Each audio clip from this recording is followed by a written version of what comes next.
भगवान, और कितनी प्रतीक्षा करूं, और कितनी देर है। प्रभु मिलन के लिए आतुर हूं, और अब और विरह नहीं सहा जाता है। कृष्णानंद।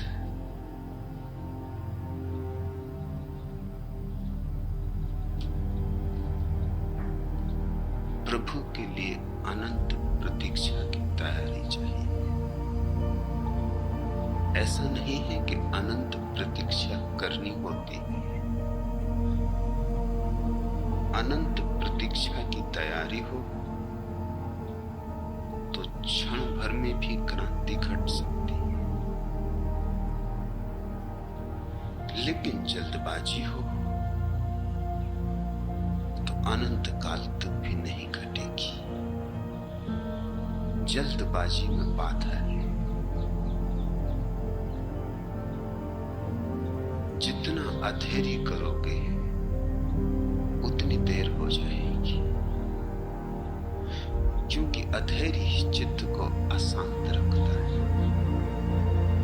धैर्य चित्त को शांत करता है। अधेरी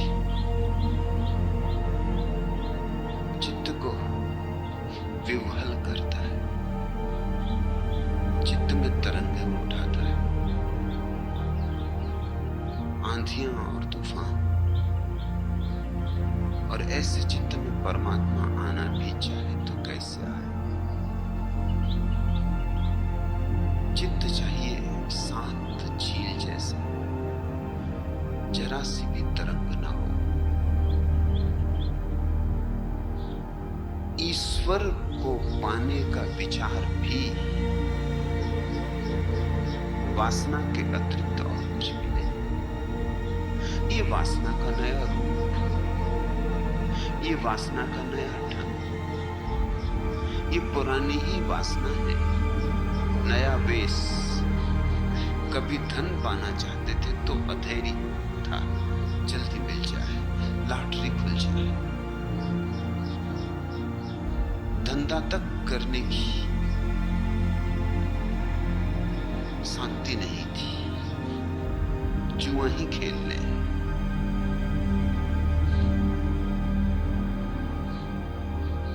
चोरी ही कर ले, बेईमानी ही कर ले, फिर कर लेंगे पुण्य, फिर गंगा स्नान कर लेंगे, फिर एक मंदिर बना देंगे, फिर पूजा पाठ सब कर लेंगे। एक बार खजाना हाथ लग जाए। पद पाने की इच्छा थी तो भी वैसी ही दौड़ थी, वैसी ही आपाधापी थी। चाहे लोगों के सिरों की सीढ़ियां बनानी पड़े तो भी चिंता नहीं की। जिनके सहारे चढ़े उनको ही गिराना पड़ा तो भी चिंता नहीं की। सच तो यह है कि जिनके सहारे व्यक्ति चढ़ता है उनको गिराना ही पड़ता है, क्योंकि उनसे खतरा है, दूसरे भी उनके सहारे चढ़ सकते हैं। इसलिए किसी राजनीतिक को भूल के भी साथ सहयोग मत देना, क्योंकि सबसे पहले तुम ही उसके शिकार होगे। जिस दिन वो पद पे होगा पहले तुम्हें मारेगा। तुम आदमी खतरनाक हो, तुमने ही उसे पहुंचाया, तुम किसी और को भी पहुंचा सकते हो। तुम्हारा रहना खतरे से खाली नहीं है। इसलिए राजनीति में कोई किसी का मित्र नहीं होता, सब सबके शत्रु होते हैं।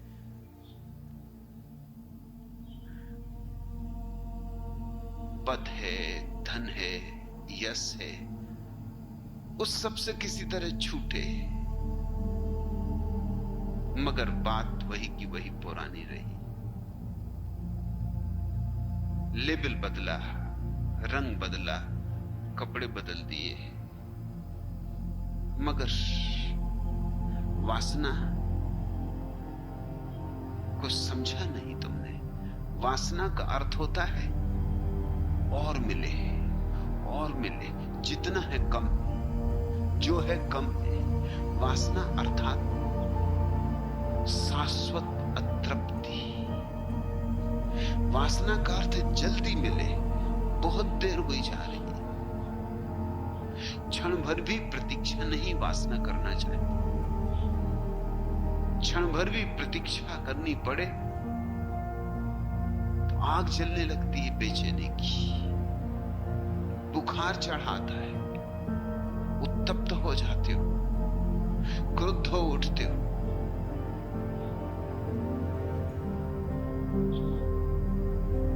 अब तुम पूछते हो और कितनी प्रतीक्षा करें? कृष्णानंद, तुमने अभी प्रतीक्षा का आनंद ही नहीं लिया, इसलिए पूछते हो और कितनी प्रतीक्षा करो।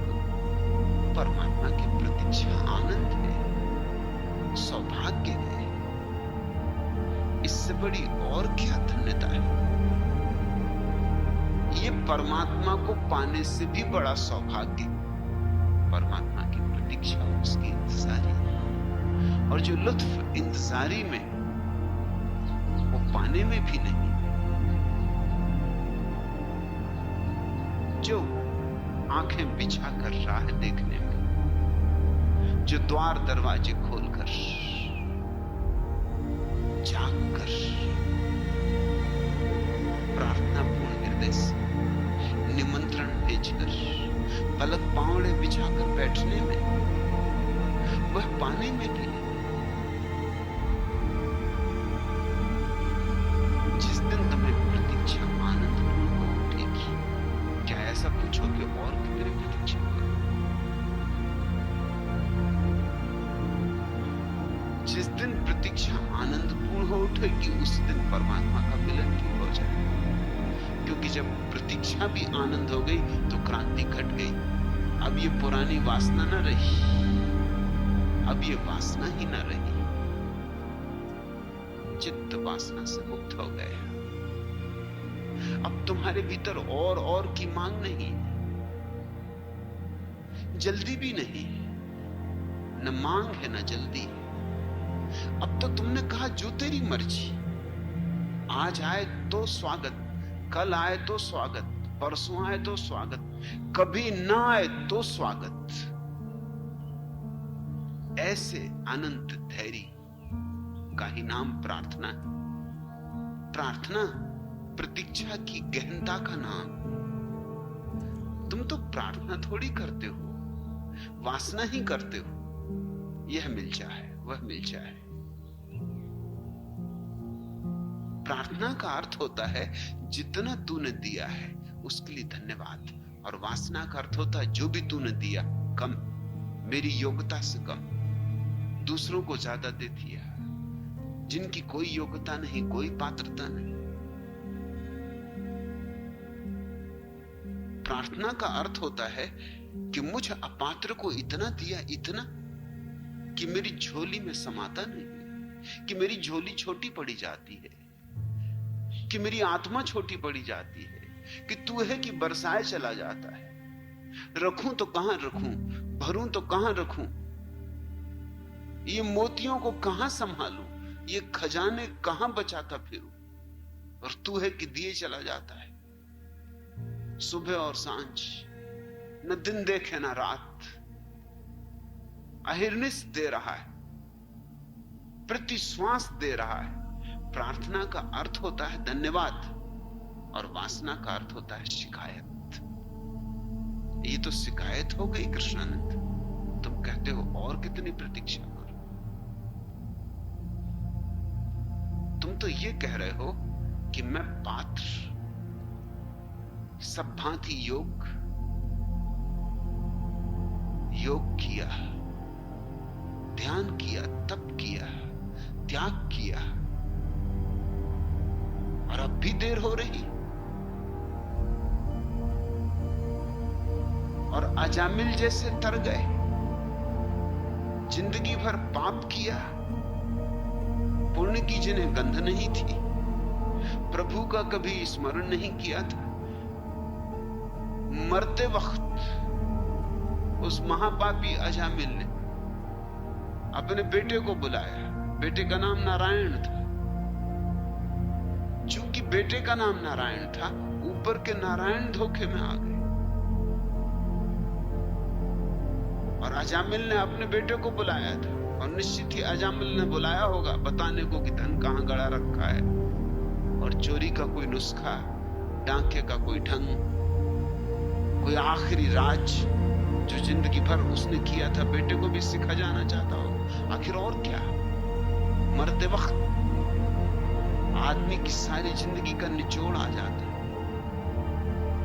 अजामिल कोई बेटे को ये नहीं कह रहा होगा कि बेटा रोज सुबह उठ कर प्रार्थना करना, प्रभु का स्मरण करना, पूजा पाठ करना। ये तो निश्चित ही नहीं कह रहा होगा, ये तो उसने खुद ही कभी नहीं किया। वो ये नहीं कहेगा कि चोरी मत करना बेटा, कि मैंने की और पाया कि सब व्यर्थ है। कोई बाप अपने बेटे के सामने ये स्वीकार नहीं करता कि मैं हार गया हूं, कि मैं असफल हो गया हूं। हर बाप चाहता है कि बेटा मेरे जैसा ही हो जाए। हर बाप की यही आकांक्षा है, बिना इसकी फिक्र किए कि मैंने क्या पा लिया है, जो अपने बेटे को भी यही बनाने में लगा हूं। हर बाप इसी कोशिश में कि बस बेटा उसकी प्रतिलिपि हो, प्रतिछवि हो, उसकी तस्वीर हो। इसके पीछे कारण बाप जानता है मैं तो मर जाऊं, लेकिन मेरे अमर होने का एक ही ढंग है कि कम से कम अपनी छाप छोड़ जाऊं। मेरे ही वीर्याणु से पैदा हुआ कोई व्यक्ति ठीक उसी काम को करता रहे जो मैं करता था।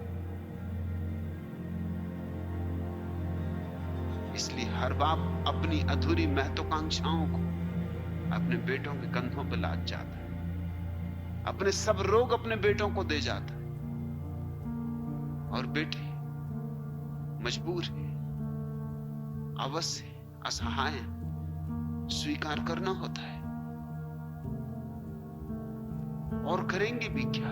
अगर बाप ठीक से नहीं पढ़ पाया, लिख पाया, तो बेटों को धक्के दे दे के स्कूल भेजता है, पढ़ाएगा लिखाएगा। उसकी महत्वाकांक्षा अधूरी रह गई।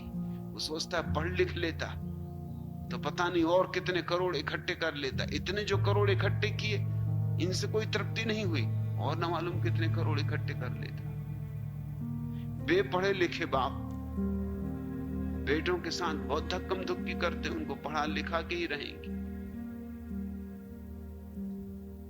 बाप गरीब हो तो बेटे को अमीर बनाने की कोशिश में लगा है। बाप अगर पद पे न पहुंच पाया हो, कोशिश तो जिंदगी भर उसने भी की थी, मगर थक गया, जिंदगी के संघर्ष में नहीं जीत पाया, तो बेटा इस काम को जारी रखे। पीढ़ी दर पीढ़ी वही रोग चलते रहते। अजामिल कोई बेटे को भक्ति का उपदेश देने के लिए नहीं बुलाया था। ये तो संयोग की बात थी कि नारायण नाम था। उन दिनों सभी नाम भगवान के नाम थे। अभी भी अधिकतम नाम भगवान के ही नाम है। हमारे पास एक पूरा का पूरा शास्त्र है, विष्णु सहस्त्र नाम, विष्णु के 1000 नाम। अब तुम नाम खोजने भी जाओगे तो कहां से खोजोगे? उन्हीं 1000 नामों में से कोई ना कोई नाम होगा। कोई राम है, कोई हरि है, कोई विष्णु है, कोई कृष्ण है, कोई शिव है, कोई कुछ है, कोई कुछ है, मगर नाम तो वही के वही। मुसलमानों में 100 नाम है, वो सब ईश्वर के नाम। सारी दुनिया में ऐसा था। पुराने जमाने में सभी नाम परमात्मा के नाम थे।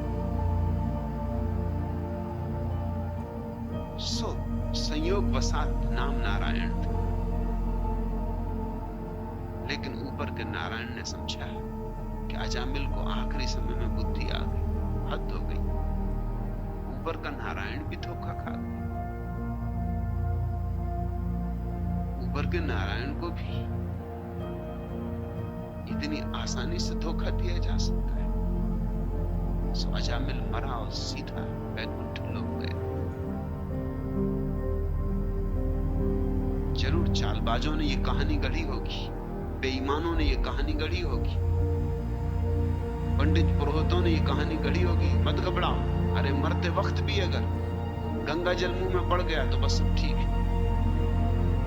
मरते मरते भी अगर कान में गायत्री का मंत्र पड़ गया तो बस सब ठीक है। मरता हुआ आदमी, उसको ना कुछ सुनाई पड़ रहा है, ना कुछ सूझ रहा है, सब अंधेरा हुआ जा रहा है, और कोई दूसरा उसके कान में गायत्री मंत्र पड़ रहा है। जिंदगी बिना गायत्री के बीत गई।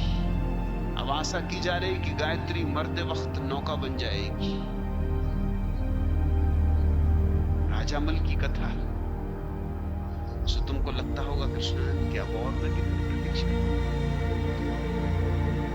एक ही बार उसने पुकारा था नारायण और वैकुंठवासी हो गए, और मैं पुकार पुकार मरा जा रहा हूं, और वैकुंठ की कोई न खबर आती, न कोई चिट्ठी पत्री, न कोई संदेश वाहक आते, न कोई देवदूत उतरते। तुम ध्यान करते करते बीच में आंख खोल कर देख लेते होगे कि फरिश्ते आए कि अभी तक नहीं आए, फिर आंख बंद कर लेते होगे, लगते रही बड़ी देर हो रही। सुनी है कहावत ना कि देर है अंधेर नहीं, मगर अब तो अंधेर हुआ जा रहा। इतनी देर, इसी को तो अंधेर कहते। और पापी तेरे जा रहे हैं, पापी पहुंचे जा रहे हैं,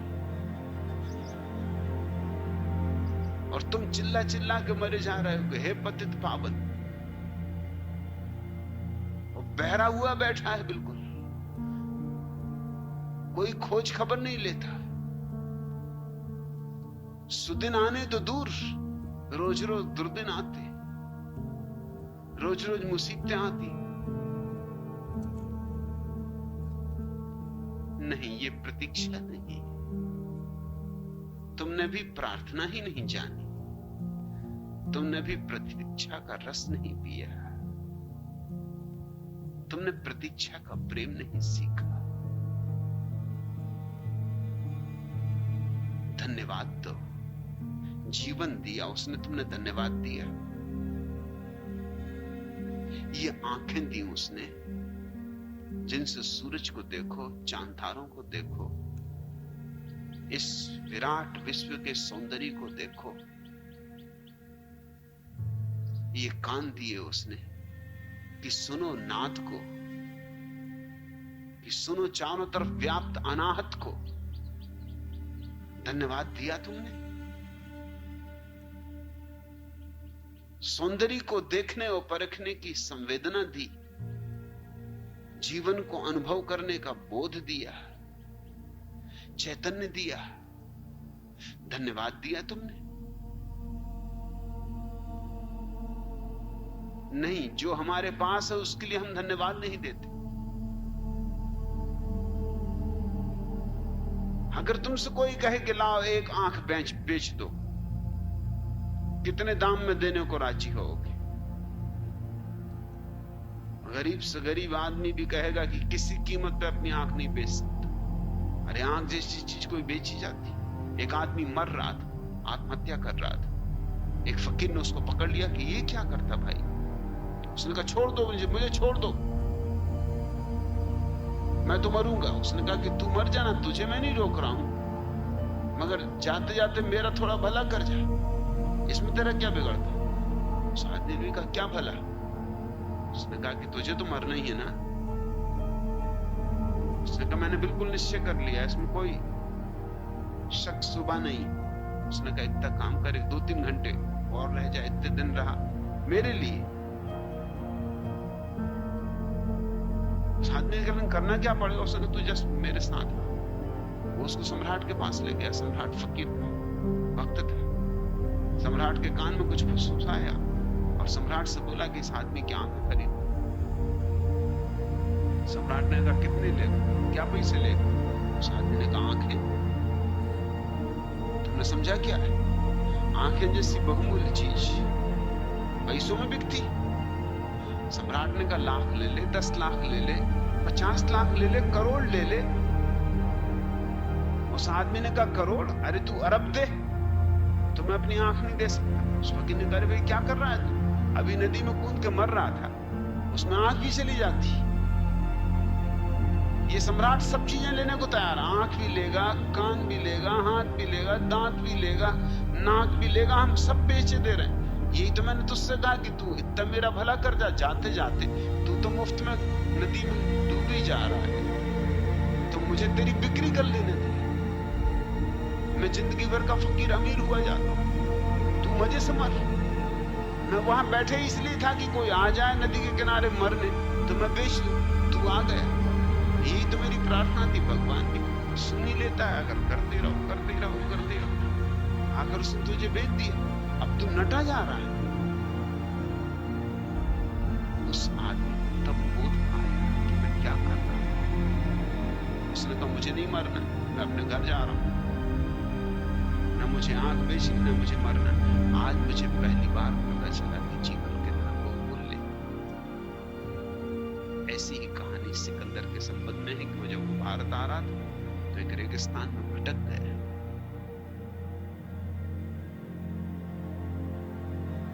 प्यास लगी, एक फकीर एक लोटे में जल लेके उपस्थित हुआ। सिकंदर तो पांचें खिल गई उसकी। उसने कहा कि आप एक फरिश्ते, मैं मरा जा रहा था, मुझे पानी पिलाओ, बस मेरी आखिरी सांसें हैं, अगर जल नहीं मिला तो कंठ सूखा जा रहा है। फकीर ने कहा एक लोटे जल के लिए कितना देने को राजी? सिकंदर ने कहा मैं मर रहा हूं और तुझे सौदा करने की पड़ी। फकीर ने कहा कि कितने लोग मर गए और तूने सौदा करने में कोई कमी नहीं की, कितनों को तूने मारा?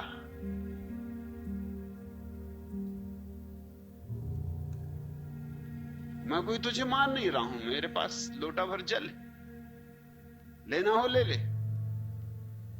आधा साम्राज्य देने को राजी? एक क्षण सिकंदर झिझका, आधा साम्राज्य? जिंदगी गंवा दी उसने आधा साम्राज्य कमाने के लिए, मगर उस घड़ी में आधा लोटा भी पानी मिल जाए तो बहुत। उसने कहा अच्छी बात। फकीर ने कहा लेकिन नहीं, मैं तो पूछ रहा था कि कितना तू देने को राजी?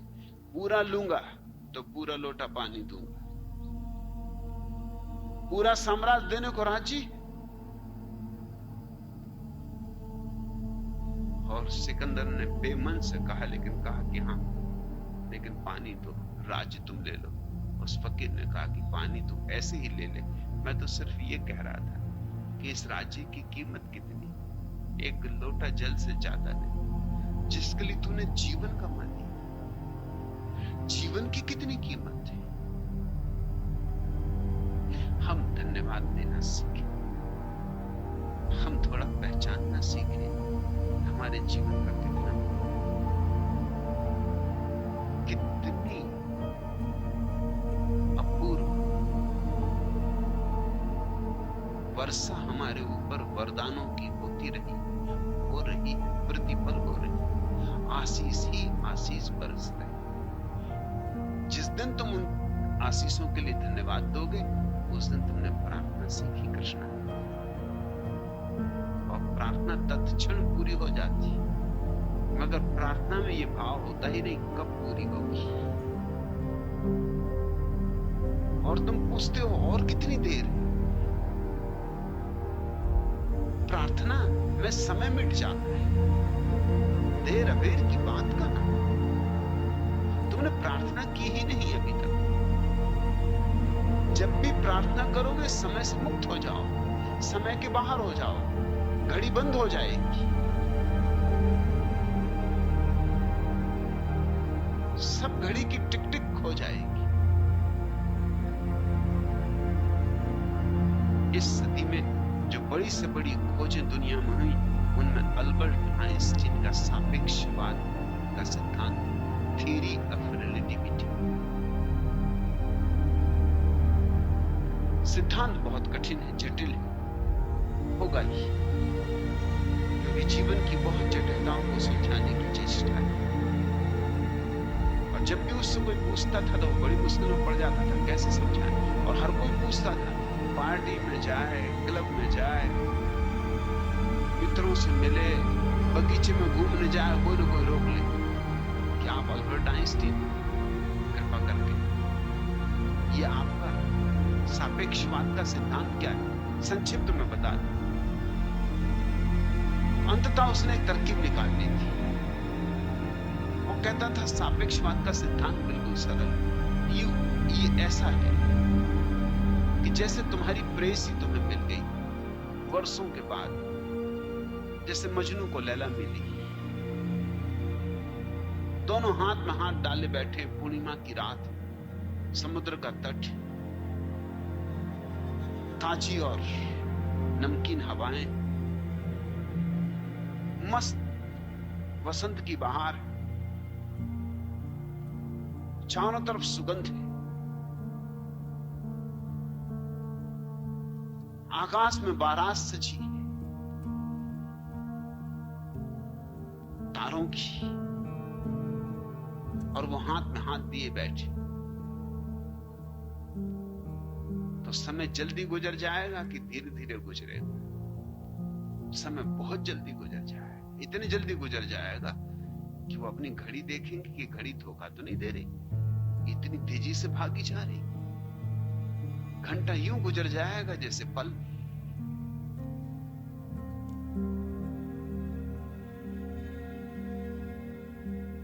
और समझ लो कि तुम्हारी पत्नी जो कह के गई थी कि 3 दिन के लिए मायके जा रही, पहले दिन वापस लौट आई। तुमने एक राहत की सांस ली थी। मुल्ला नसरुद्दीन एक दिन मुझसे कह रहा था कि बेंगलोर बड़ी गजब की जगह, बड़ी सुख शांति मिलती, स्वास्थ्यवर्धक, मानसिक रूप से भी शांतिदायी। मैंने पूछा कि नसरुद्दीन तुम तो सदा यहीं दिखाई पड़ते, बेंगलोर गए कब? उसने कहा मैं नहीं गया, मेरी पत्नी गई। और जब तक बेंगलोर में रही, ऐसा मेरा स्वास्थ्य और ऐसी मन की शांति, 1 महीने तक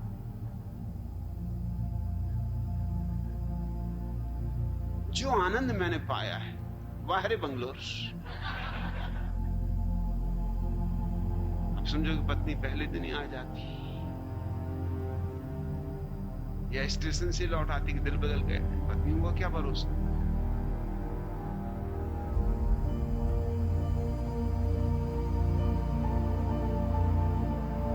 पत्नियां सुख में नहीं देख सकती पतियों। फ्रांस में कहावत है कि जब किसी स्त्री को तुम प्रेम करते हो तो वो आंखें क्यों बंद कर लेती? तो कहावत है कि वो इसलिए आंखें बंद कर लेती, वो पति को सुख लेते नहीं देख सकती। बर्दाश्त के बाद इस निखट्टू को इतना आनंद मिल रहा है, वो जल्दी से आंखें बंद कर लेती।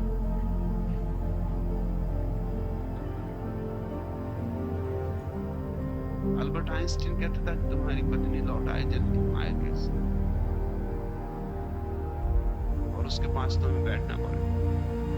वही चांद, वही बारात सजी तारों की, वही समुद्र तट, मगर समय ऐसे गुजरेगा जैसे घड़ी बंद हो गई।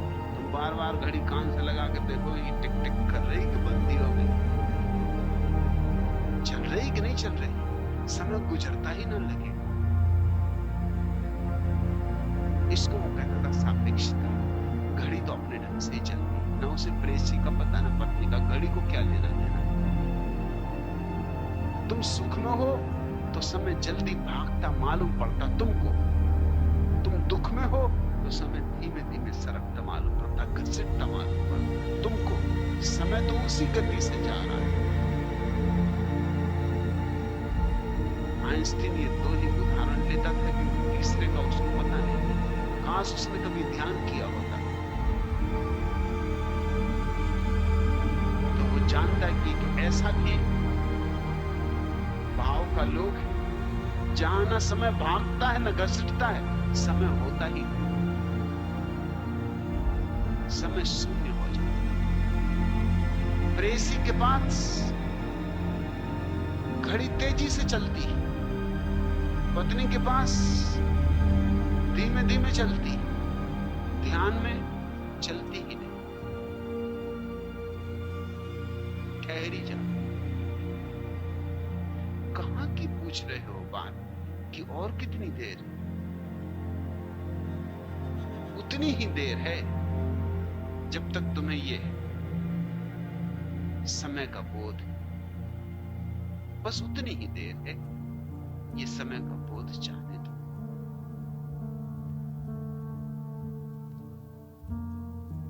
और बस उसी घड़ी हो जाएगी बात, तत्क्षण हो जाएगी। और तुम कहते हो प्रभु मिलन के लिए आतुर। तुम तो भैया आतुर हो, ठीक, मगर कुछ कमी होगी कहीं तुम में अभी। प्रभु अभी इतना आतुर नहीं दिखता। और ये ताली दोनों तरफ से बजती। तुम्हारी आतुरता से ही कुछ ना होगा, उसकी आतुरता भी चाहिए। उसे भी आतुर बनाओ। और वो आतुर तभी होता है जब तुम मगन और मस्त होते हो। प्रभु भी जो आनंदित हैं उनसे ही मिलने को आतुर होता है। लेकिन बड़ी अजीब दुनिया है, यहां दुखी आदमी प्रार्थना करते हो, सुखी आदमी परमात्मा को भूल जाते हैं। और सुखी जो है वही परमात्मा को पा सकता है। मेरी बात तुम्हें उलट बांसी लगेगी, मजबूरी है, लेकिन जो सच है वो मुझे तुमसे कहना ही होगा। दुख में तुम याद करते हो, तुम परमात्मा को याद नहीं करते। तुम दुख से छुटकारा चाहते हो, सोचते हो शायद परमात्मा को याद करने से छुटकारा हो जाए। सो परमात्मा की तुम सेवा मांगते हो। तुम मालिक, उसको सेवक बनाना चाहते हो, उसका उपयोग करना चाहते हो, उसका तुम साधन की तरह उपयोग करना चाहते हो कि मैं दुखी हूं, मेरा दुख दूर कर। जैसे तुमने चुनौती दे दी उसे कि है हिम्मत तो करके दिखा। अरे है तू कहीं के नहीं, अगर हो तो आ जा।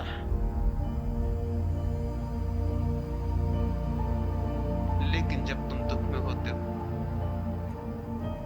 तब परमात्मा दूर दूर तक खोजे से नहीं मिले। जब तुम आनंद मग्न होते हो, मस्त होते हो, एक खुमार होता है तुम्हारे भीतर, डोलते हो, तब परमात्मा उनके संग साथ हो लेता है जो नाच रहे। नाचने में उसे रस, वो नर्तक है, नटराज है, उसे गीतों में रस है, वो बांसुरी वादक है, वह संगीत से आह्लादित होता है। जब तुम्हारा हृदय संगीतपूर्ण होता है तब वो खींचा चला आता है। तुम जरा उस आनंद भाव को अपने भीतर जन्माओ, जो उसे खींच ही ले, उसे आना ही पड़े। तुम फिक्र छोड़ो, तुम उसके पीछे पीछे मत भागे फिरो, वो तुम्हारे पीछे पीछे भागा भागा फिरेगा। कबीर ने कहा है, हेरत फेरे थे सखी रहा कबीर हेराई, कि मैं तो खोजते खोजते थक गया, खो ही गया। खोजते खोजते खुद ही खो गया, वो तो नहीं मिला, मैं खो गया। लेकिन जिस दिन मैं खो गया बस उसी दिन चमत्कार हो गया। पहले मैं चिल्लाता था, बोलता था कि हे प्रभु तुम कहां हो, दिशा दिशा में घूमता था, देश देशांतर में भटकता था, और अब हालत उल्टी, वो मेरे पीछे पीछे घूमता है। कहत कबीर कबीर,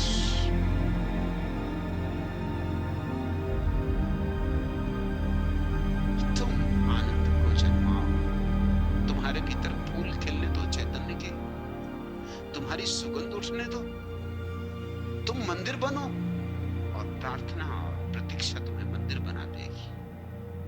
तुम मंदिर जिस दिन हो जाओगे धूप दीप जलेंगे, उस दिन वह आया ही आया, निश्चित है, सुनिश्चित है। इससे अन्यथा कभी ना हुआ है, न हो सकता है। हर चीज का समय, हर चीज का मौसम। बीज बो दो और राह देखो, फिर आएंगे आषाढ़ के मेघ, फिर वर्षा होगी, फिर बीज फूटेंगे, हरे अंकुर निकलेंगे,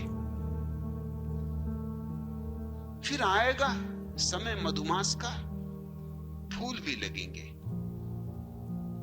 और न मालूम कहां छिपे भंवरे गीतों के गुंजार करते हुए चले आएंगे, न मालूम कहां छिपी हुई तितलियां उड़ने लगेंगी।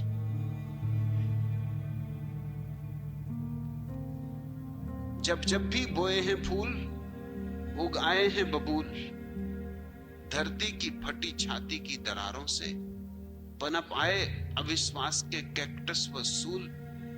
प्यार बन गया है आकाश जो इतना सुंदर, सशक्त और सर्वव्यापी होकर भी वास्तव में कुछ नहीं, क्योंकि जो है वह आत्मरति है या महज आदान प्रदान, प्यार नहीं। भीड़ बुत बन गई है अचानक, अकेलेपन से त्रस्त मन बन गया नदी किनारे खड़े वृक्ष सा खामोश। वह बेहद प्यासा है पर पनघट कहीं नहीं मिलता, क्योंकि हर कहीं प्यास है। वृक्ष की हर नंगी बाह भिक्षुक सी उदार आकाश से कुछ मांगती है, पर ऊपर से कुछ नहीं मिलता। फूटते हैं नव पल्लव फूल और फल अपनी ही भीतरी शक्तियों से, पर खिलने का भी मौसम है जो दुखों के पतझड़ के बाद आता है। रह रह कर कांपती है वृक्ष की परछाई नदी के पानी में, पर बेमौसम कुछ नहीं खिलता। आने दो मौसम, बेमौसम कुछ नहीं खिलता। कितने ही परेशान हो, तुम्हारी परेशानी और देर कर देगी। शांत मौन छोड़ो उस पर, जो उसकी मर्जी। आना होगा तब आएगा, कोई जबरदस्ती है। कम से कम परमात्मा पर तो हिंसा करने के इरादे छोड़ दो। हम उस पे भी हिंसा करने के इरादे रखते। हमारा बस चले तो हम उसके घर पे भी धरना दे दें, वो तो मिलता नहीं, ऐसा छिपता है। तुम्हारे ही जैसे व्यक्तियों के कारण कृष्णा ने, पहले तो मैंने सुना है कि वो यहीं रहता था, जमीन पर ही, बीच बाजार, लेकिन लोगों ने जान खा डाली। 24 घंटे लोग सोने ही ना दें, जब देखो तब लोग दरवाजे पे खड़े, कतार ही लगी हुई। इसको ये चाहिए, उसको वह चाहिए। और लोगों की मांगे ऐसी कि एक की पूरी करो तो दूसरे की बिखर जाए, दूसरे की पूरी करो तो तीसरे की गड़बड़ हो जाए। कोई कह रहा है कि आज पानी गिराना क्योंकि मैंने बीज बोए, और कोई कह रहा आज पानी ना गिराना, मैंने कपड़े रंगे सुखाने। अब परमात्मा क्या करे तो या क्या ना करे। हजार लोग, हजार उनकी मांग है। इसलिए मैंने सुना है उसने अपने सलाहकारों को बुलाया और कहा कि भैया मुझे कोई जगह बताओ जहां मैं छिप रहूं। अब जो भूल हो गई कि सृष्टि बना दी। ये तो तुम्हें पता ही कि आदमी बनाने के बाद उसने फिर कुछ नहीं बनाया। बात जाहिर, क्यों नहीं बनाया? बनाने से ही विरक्त हो गया। आदमी को बना के समझ गया कि हो गई भूल, बस अब ठहर जाओ, पूर्ण विराम लगा दिया। आदमी जब तक नहीं बनाया था तब तक बनाता गया। घोड़े बनाए, गधे भी बनाए, तब भी नहीं घबराया।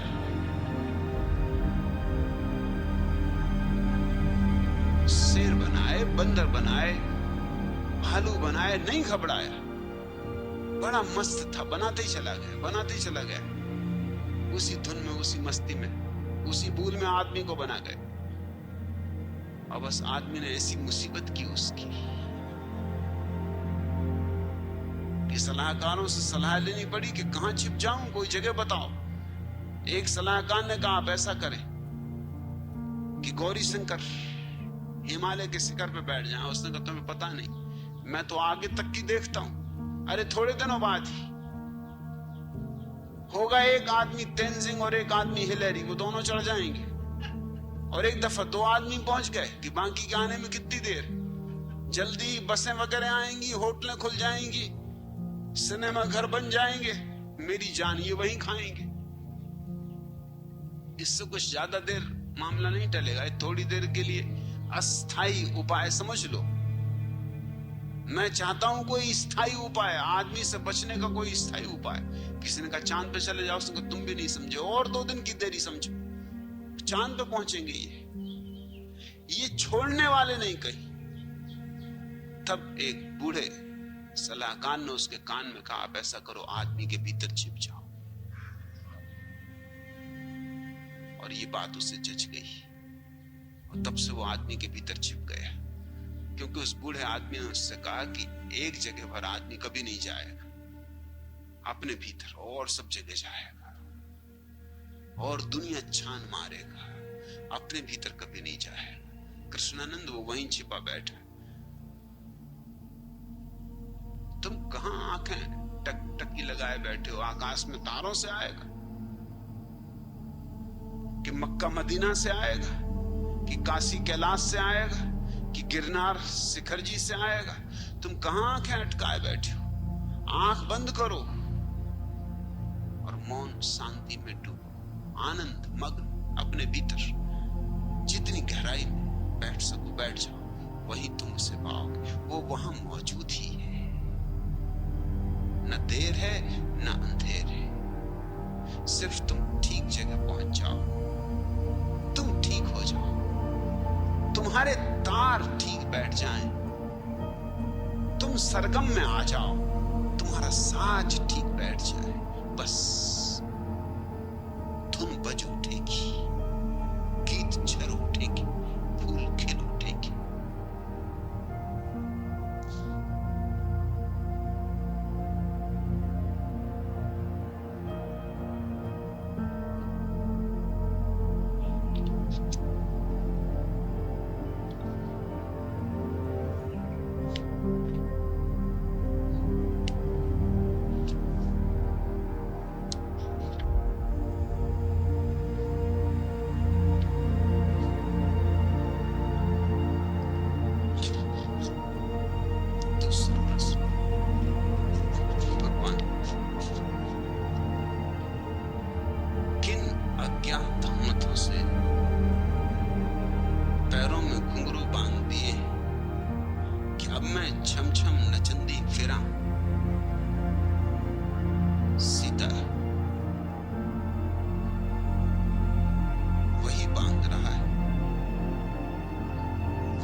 पहचानो उसके अदृश्य हाथों को और नाचने में कंजूसी मत कर, जी भर के नाचो, ऐसे नाचो कि नाच ही रह जाए, तुम खो जाओ। हेरत हेरत हे सखी रया कबीर हेरा। तुम नाचो ताकि किस दिन कह सको, नाचत नाचत है सखी। नाचते नाचते, और मैं तुमसे ये कहूं कि नृत्य की बड़ी खूबी है जो किसी और कृत्य की नहीं। नृत्य में जितने जल्दी नर्तक डूब जाता है और खो जाता है, किसी और चीज में नहीं खोता, और हर चीज में द्वैत बना रहता है। नृत्य में बड़ा अद्वैत है। तुम चित्र बनाओ तो चित्र अलग हो जाता है चित्रकार से, मूर्ति बनाओ मूर्ति अलग हो जाती है मूर्तिकार से। नाचो, लेकिन नृत्य नर्तक से अलग नहीं होता, संयुक्त ही रहते हैं, उनको अलग करने का उपाय ही नहीं। नर्तक और नृत्य एक ही सिक्के के 2 पहलू, और नृत्य अपनी पराकाष्ठा पे पहुंचता है जब नर्तक बिल्कुल विस्मरण हो जाता है, जब भीतर कोई अस्मिता, कोई अहंकार नहीं बचता, गल जाता अहंकार, नाच में पिघल जाता और बह जाता है। जब तुम नहीं नाचती, जब वही नाचता है तुम्हारे भीतर,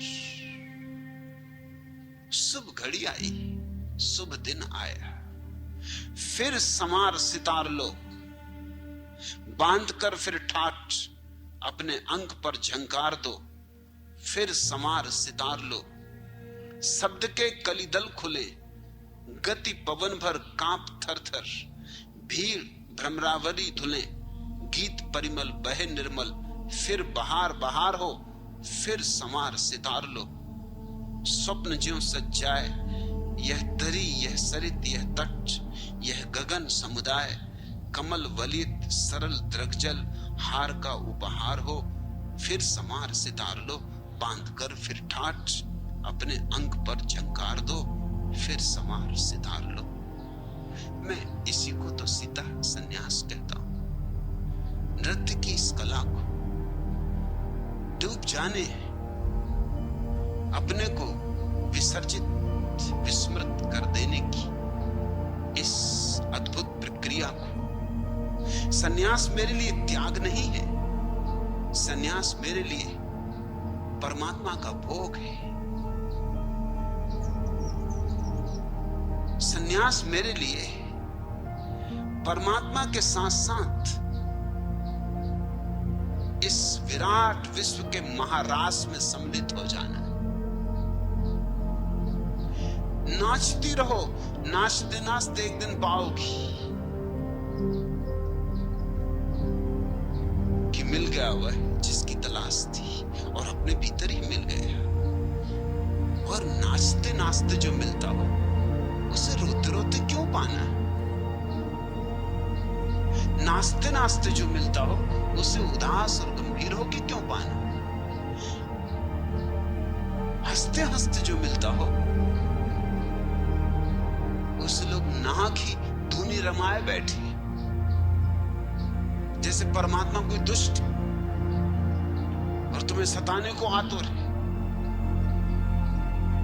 सो गर्मी के दिन हो और आप धुनी रमाए बैठे, उतने से भी चित्त नहीं मानता तो और बबूत लगा ली शरीर पर, ताकि शरीर में भी जो रंध्र हैं जिनसे श्वास ली जाती वो भी बंद हो जाए। किसको सता रहे हो? उसी को सता रहे हो।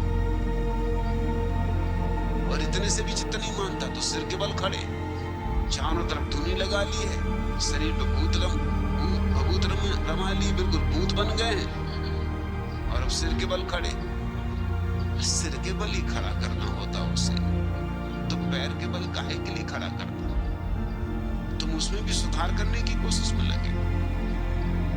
तुम उसको भी कह रहे हो कि तूने बड़ी गलती की जो हमने पैर के बल खड़ा किया। अरे शीर्षासन करता हुआ पैदा करता तो हम जन्म से ही महात्मा होते। और ये क्या शरीर दिया जिसमें कि रंध्र हैं जिनसे श्वास ली जाती, दे देता प्लास्टिक का शरीर, तो ये भभूत वगैरह तो न रमाना पड़ती।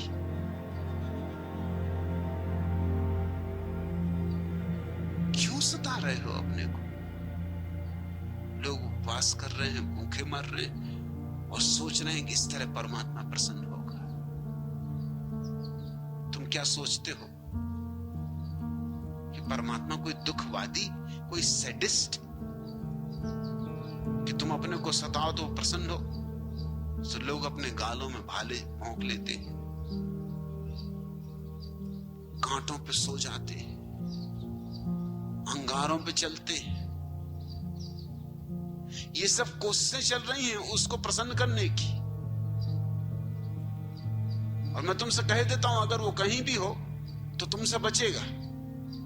तुम आदमी भले नहीं, तुम्हारे साथ वो रहना नहीं चाहेगा, क्योंकि तुम्हारे साथ रहा तो तुम उसे भी कांटों की सेज पे सुलाओगे। नहीं तो तुम कहोगे, अरे पापी, हम तो कांटों की सेज पे सोए हैं और तुम डनलप की गद्दी पे लेटे हो। कि हमने बबूत रमाई, तुम क्या कर रहे हो? रमाओ बबूत, लगाओ धूनी। हम तो अनशन कर रहे हैं और तुम 56 प्रकार के भोग लगा रहे हो। तुम उसको जीने दोगे? बनरसा से किसी ने पूछा कि आप स्वर्ग जाना पसंद करेंगे कि नरक? उसने कहा जहां तक संग साथ का संबंध, मैं नरक ही जाना पसंद करूंगा, क्योंकि लोग वहां कम से कम जरा दिल बहार, मस्त, मौजी ढंग के लोग मिलेंगे। स्वर्ग से मैं डरता हूं। महात्मा गणों की याद ही करके मन कपता है, और एक आदि महात्मा डराने को काफी होता है। महात्मा ही महात्मा, जिस झाड़ के नीचे देखो वहीं एक से एक अपने को सताने में लगे। सर्कस ही होगा पूरा स्वर्ग तो, कि बिना टिकट और देखो, और एक दूसरे से बढ़ चढ़ के खेल दिखा रहे हैं लोग, और तुम बिल्कुल पापी समझे जाओगे। ये बात सच, बनरसा की इस बात में थोड़ी सच्चाई। आदमी अगर सिगरेट पीता हो, शराब पीता हो, कभी कभार ताश भी खेल लेता हो, दिवाली होली जुआ भी खेल लेता हो, तो आदमी मिलनसार होता है, थोड़ा भला होता है, भला मानस होता है। जो ना सिगरेट पिए, सिगरेट दूर, चाय ना पिए, काफी ना पिए,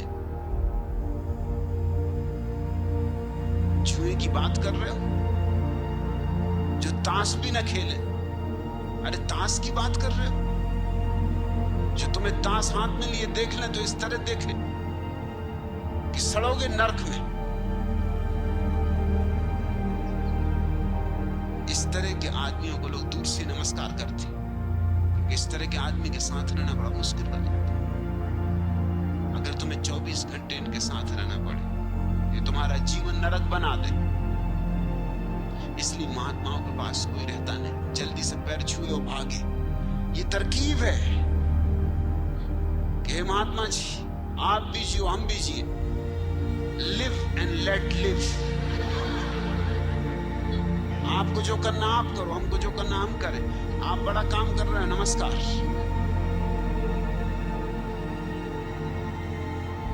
लोग महात्माओं के पास ज्यादा दिन नहीं टिकते। तुम 24 घंटे किसी महात्मा के पास रहकर तो देखो, सकल महात्मी हो जाएगी तुम्हारी। हंस नहीं सकोगे। महात्मा के पास कोई हंसता, हंसे कि महात्मा ऐसे देखेंगे घुर्रा के, क्या रे संसारी जीव भवसागर में डूब मरेगा। भवसागर में डूब रहे और हंस रहे, वैसे ही तो डूब रहे, हंसे तो और पानी मुंह में भर जाएगा। मुंह बंद रखो। महात्माओं के साथ तो कोई संबंध बनाना नहीं चाहता।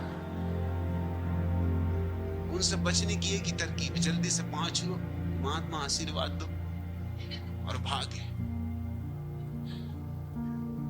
कारण साफ है, तुम्हारे महात्मा रुग्ण है, बीमार है,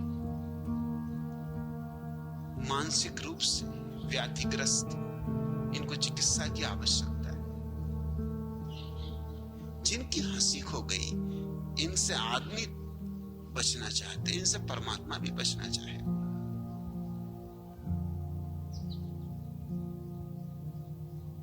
इस तरह के लोगों के साथ कौन होना चाहेगा? इसलिए सीता, नाचो, जी भर के नाचो, हंसो, गाओ। इस जगत को एक नाचते हुए, हंसते हुए, गाते हुए धर्म की जरूरत है। वही इस जगत को बचा सकता है।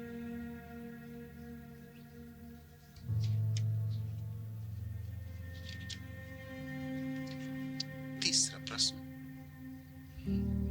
भगवान आपने कहा come a little near sip a cold a beer.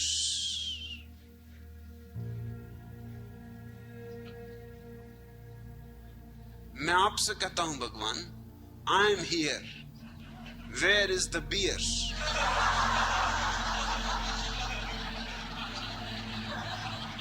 Kamal Bharti, भैया पूछो शीला से, वही है मेरी bartender.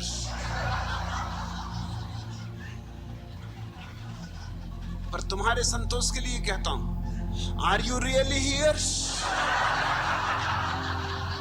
When I am the beer?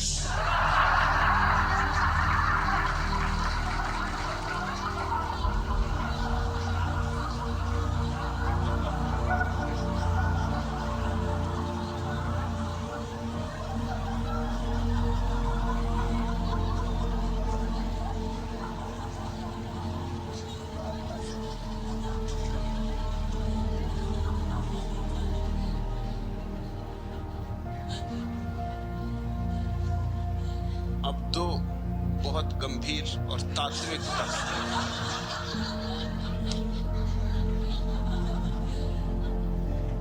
प्रश्न करता है स्वामी शांतानंद सरस्वती।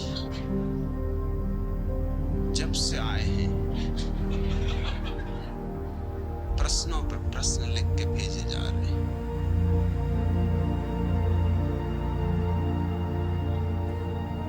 रोज सब कचरा प्रश्न, लेकिन हर एक का जवाब चाहते, और जवाब नहीं मिलता तो बड़े उद्विग्न हुए जा रहे हैं, बड़े बेचैन हुए जा रहे हैं, क्रोधित हुए जा रहे हैं।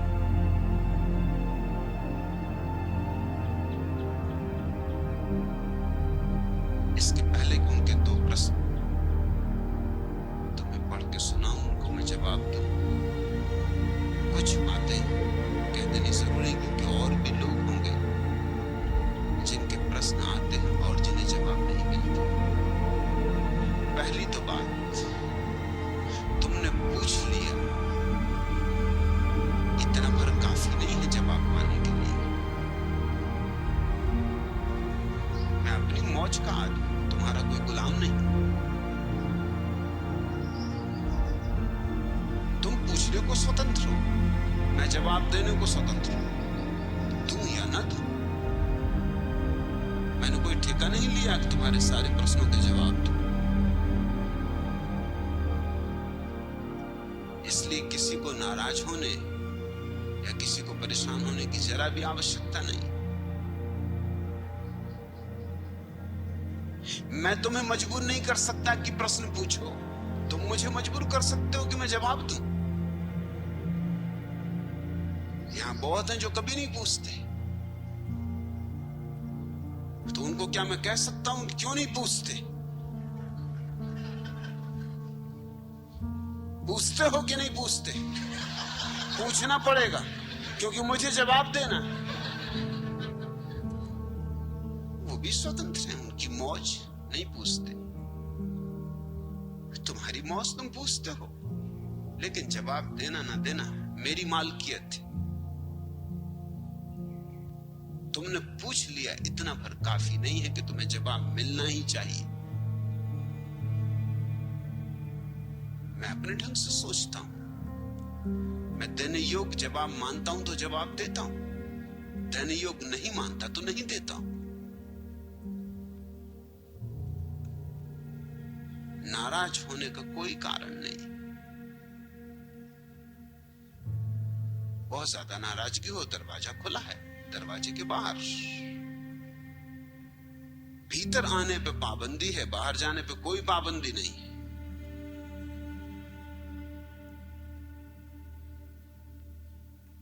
और जब मैं बहुत दिन तक तुम्हारे प्रश्नों के जवाब न दूं, तो इतनी अकल तो होनी चाहिए कि तुम्हारे प्रश्नों में कुछ होगा कूड़ा करकट। और अगर तुम सोचते हो तुम्हारे प्रश्न बड़े बहुमूल्य हैं, तो उत्तर तुम खुद ही खोज लो। अगर इतने बहुमूल्य प्रश्न खोज सकते हो तो उत्तर नहीं खोज सकोगे।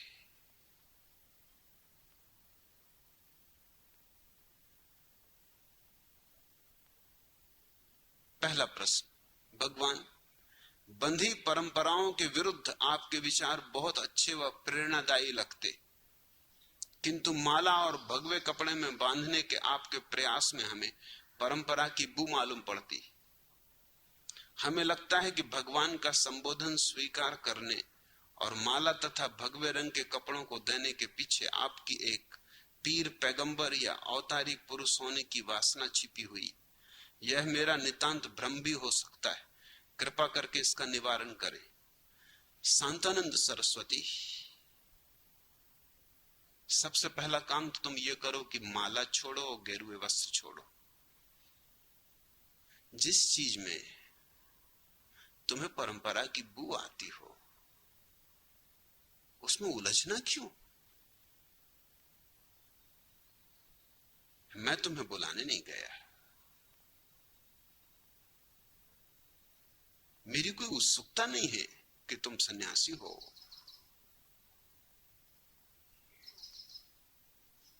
तुम आके प्रार्थना करते हो कि सन्यासी होना है। मैं तो अपने कमरे से बाहर भी नहीं निकलता, दरवाजे के बाहर नहीं गया वर्षों से। मेरी कोई उत्सुकता नहीं है मैं तुम्हारे सन्यास में।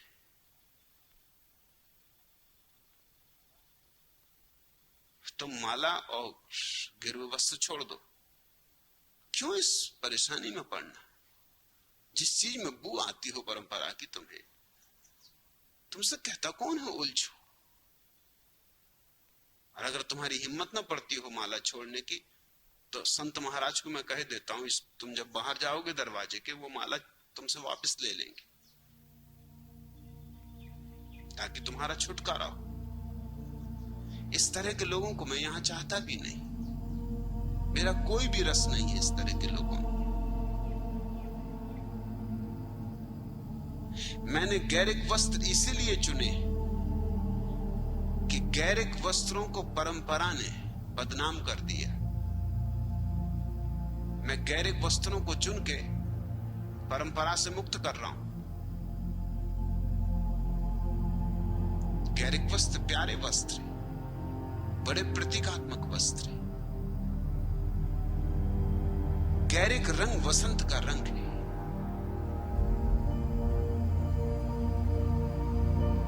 और वसंत तुम में आए तो ही परमात्मा आए।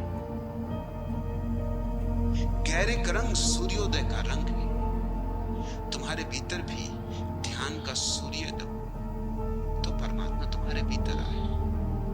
गैरिक रंग फूलों का रंग है, मस्ती का रंग है, खिलावट का रंग है। तुम्हारे भीतर समाधि का फूल खिले, सहस्त्रदल कमल खिले, तो ही तुम जान सकोगे कि सत्य क्या है। गैरिक रंग लहू का रंग है, वो जीवन का प्रतीक है। बुद्ध ने पीत वस्त्र चुने थे अपने भिक्षुओं के लिए, पीले, क्योंकि पीत रंग, पीले पत्ते का रंग मौत का प्रतीक है। और बुद्ध की पूरी देशना यही थी कि जीवन असार है, व्यर्थ है, छोड़ देने योग्य, मृत्यु वर्ण करने योग्य। इसलिए पीला रंग उन्होंने चुना था, वो प्रतीक रंग है। जैनों ने सफेद रंग चुना है अपने साधुओं के लिए, सफेद वस्त्र। सफेद वस्त्र त्याग का प्रतीक है। अगर तुम प्रकाश के विज्ञान से परिचित हो तो सफेद वस्त्र त्याग का प्रतीक है। क्यों? क्योंकि सफेद कोई रंग नहीं, सब रंगों का अतिक्रमण। सफेद न लाल है, न पीला है, न हरा है, न नीला है। सारे रंगों के मिलने से, सारे रंगों का एक साथ जुड़ जाने से, संगम हो जाने से एक अतिक्रमण पैदा होता है। वह सफेद रंग है। सफेद रंग रंगों के पार जाना है। जीवन सतरंगा है, जीवन इंद्रधनुष जैसा है, उसमें सातों रंग। जीवन में सातों राग है, सारे गामा पाधानी। सफेद राग रहित है, वो विराग है। उसमें सातों राग खो गए, सातों रंग खो गए, वो कोरा है। इसलिए जैनों ने सफेद वस्त्र चुने थे, हिंदुओं ने गैरिक वस्त्र चुने थे। सिर्फ इसलिए कि हिंदुओं ने गैरिक वस्त्र चुने, मैं गैरिक वस्त्र न चुनूं, ये नहीं हो सकता। ये तो परंपरा से डरना हो जाएगा। मैं न तो परंपरावादी हूं और न परंपरा से भयभीत हूं। मुझे तो जो उचित लगता है, जो प्रीतिकर लगता है, वो मेरा है। वो फिर किसी का हो, मैं फिक्र नहीं करता इसकी। वो बाइबल में हो, कुरान में हो, गीता में हो, धम्मपद में हो, समयसार में हो, मैं किसी की बपौती नहीं मानता। मैं गैरिक रंग को सफेद और पीत दोनों रंगों से ऊंचाई पर मानता हूं। इस्लाम ने हरा रंग चुना है क्योंकि वो हरियाली का प्रतीक है, वृक्षों का प्रतीक है।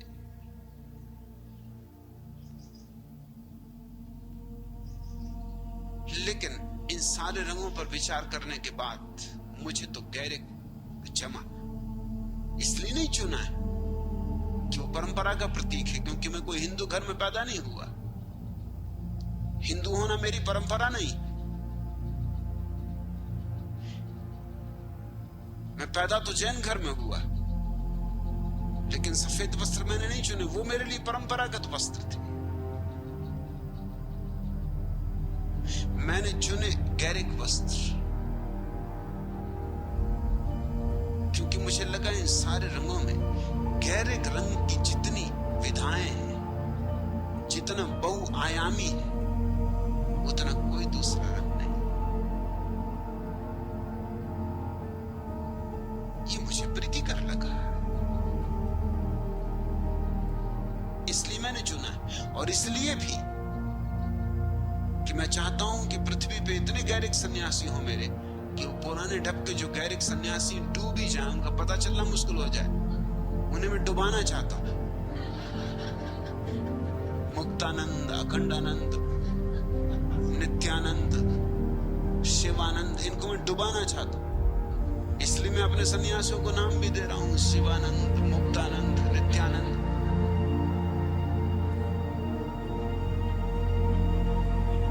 ताकि ये तय करने मुश्किल हो जाएगा एक 10 साल के भीतर कि कौन कौन है। मैं इतने शिवानंद और इतने नित्यानंद और इतने मुक्तानंद खड़ा कर दूंगा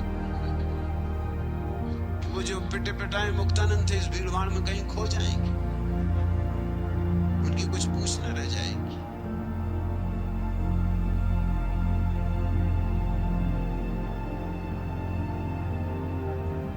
और सवाल इसका नहीं है कि क्या परंपरागत है, क्योंकि जीवन कोई एकदम से थोड़ी आविर्भूत होता है। सारी चीजें संबद्ध, श्रृंखलाबद्ध।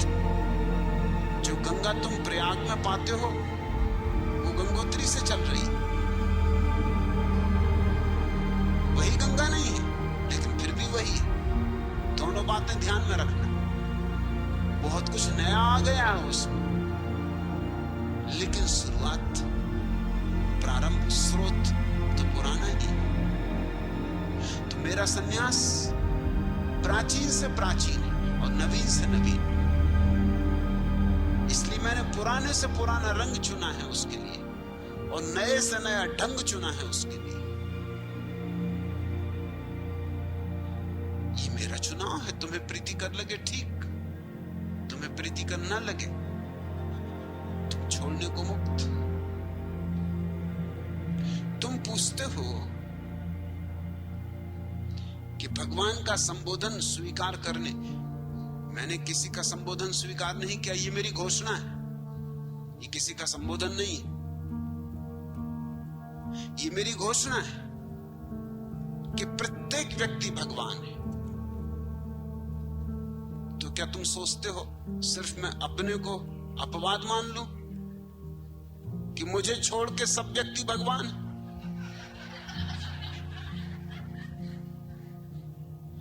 भगवत्ता प्रत्येक व्यक्ति के भीतर छिपी, ये मेरी उद्घोषणा। और जो मेरी उद्घोषणा तुम्हारे बाबत है वो मेरे बाबत भी है। ये तुम्हारा संबोधन नहीं है। दुनिया में मुझे एक भी व्यक्ति भगवान न कहे तो भी मैं अपने को भगवान कहूंगा।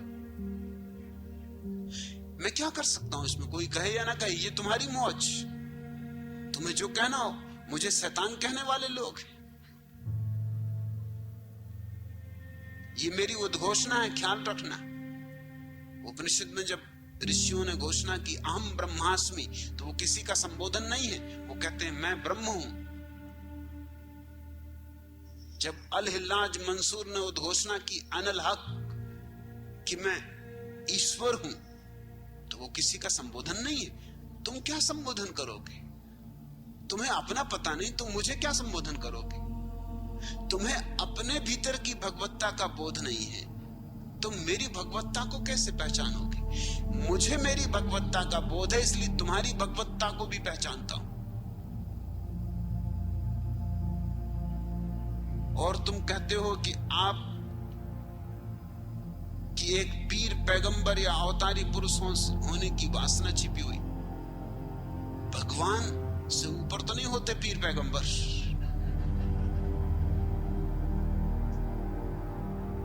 या अवतारी पुरुष भगवान से ऊपर तो नहीं होते। और मैं भगवान से इंच भर नीचे उतरने को राजी नहीं। तुम कहां की बातें कर रहे हो? और इस तरह के प्रश्न रोज लिख के भेजते हो। तुम चाहते हो इनके उत्तर होने चाहिए। इतने लोगों का समय खराब करवाना है।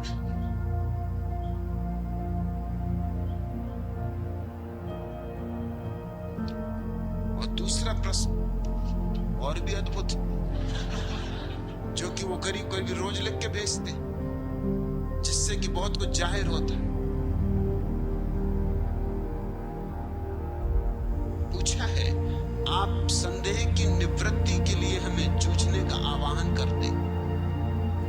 क्या आपका ऐसा आह्वान सभा भवन में मात्र आपकी औपचारिक विचार स्वतंत्रता की प्रीति और उदारता का परिचायक नहीं है, जबकि न तो हमारे प्रश्नों का जवाब ही मिलता है और न आपसे मिल पाने की छूट और सुविधा ही। तुम पूछने के लिए मुक्त हो, जवाब देने के लिए मैं मुक्त हूं। तुम सोचते हो तुम्ही को स्वतंत्रता दे रहा हूं मैं पूछने की। मैं भी स्वतंत्रता ले रहा हूं जवाब देने की। हम दोनों स्वतंत्र। लोग अनेक ये बात पूछते हैं कि मैं मिलता क्यों नहीं। तुम मिलना चाहते हो, बड़ी कृपा, धन्यवाद, लेकिन मुझे भी तो कोई रस हो तुमसे मिलने में।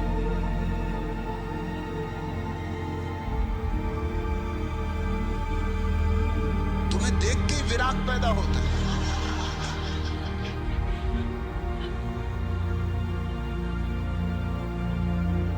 तुम्हें देख के मुझे लगता है कि अब हिमालय चला जाऊं।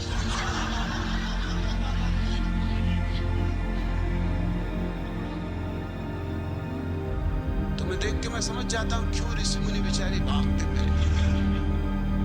संसार वगैरह से नहीं भाग रहे थे तुम जैसे महात्माओं से, कि जो सत्संग करने के लिए एकदम धरना दिए बैठे थे। बहुत दिन तक मैं मिलता जुलता था, थक गया, बुरी तरह थक गया, क्योंकि लोगों के मिलने जुलने का कोई हिसाब ही नहीं। किसी को 12 बजे रात सत्संग करने की सूझ जाए तो 12 बजे आके दरवाजा खटखटा दे।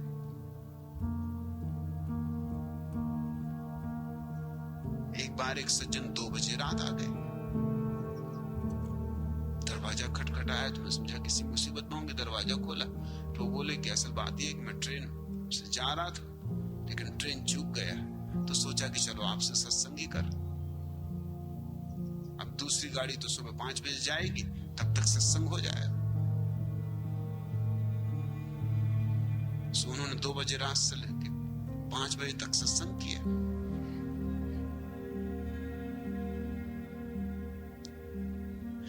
ट्रेन में मैं सफर करता था तो ट्रेन में लोग डब्बों में चढ़ जाएं, उनको सत्संग करना है।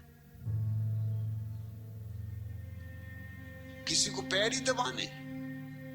मैं उनसे कह रहा हूं कि भाई मुझे सोने दो, पर वो कहते हैं आपको सोना तो आप सो, मगर हम तो सेवा करेंगे। सेवा के लिए आप इनकार नहीं कर सकते।